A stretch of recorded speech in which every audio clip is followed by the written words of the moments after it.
Assalomu alaykum, Universal 95. Bizlar bugun ishlayotgan ishlarimizdan ozroq video obzor. Qachondan beri ish ko'pligi tufayli ba'zi problemalar ham bor. Shuning uchun video chiqara olmay qoldik ozroq. Buxoro Olotqa ishlayotgan pulximiz 4 korpus zavodskoy Limkin atval, Limkin predpolojnikdan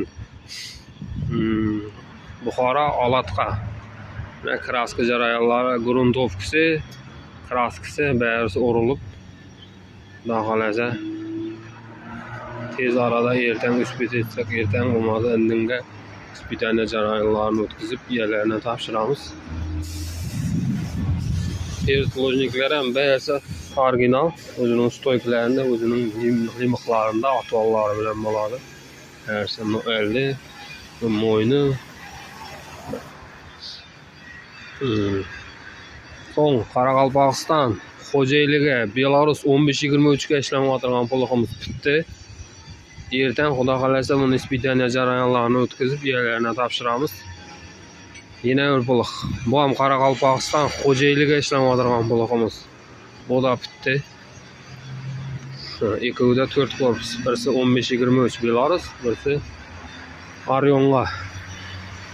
Hozir ishlab, taxlab, bari silinderlarni taqib, ajoyib deb qo'ydik.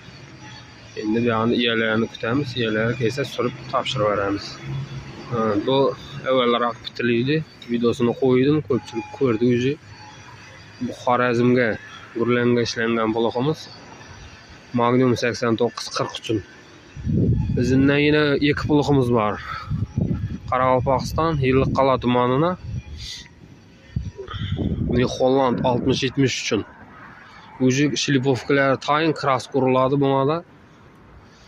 Buni xudo xolasa shu hafta oxirini topshirib beramiz. Ichkarida yana ishlayotgan ishlarimiz ko'p. Qisqacha tushuntirib o'tib ketaman, ko'rsatib.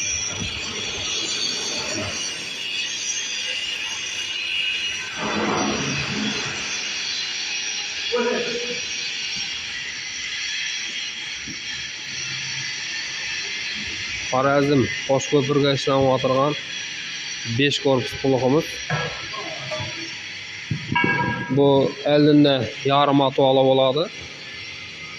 Qolgani prostoy atval bo'ladi. Yana bir P14 1454 ma 1404 ma 116 kuchli laval uchun ishlayotgan pulximiz. Predpolojnikdan bo'ladi. Buning hamma ishlari o'zi tayin bo'lib qoladi. Bu pulximiz ujdamli putu kerak edi. 50% bo'lmaganda azroq ish yog'imizdan o'zlarimizning sog'liq tufayli problemalar bo'lib, ana yarım atvallarimiz ham sal kechikib keldi. Shuning uchun yarım atvallarni bilan qatirib, bu Orionga ishlayotgan Buxorodaning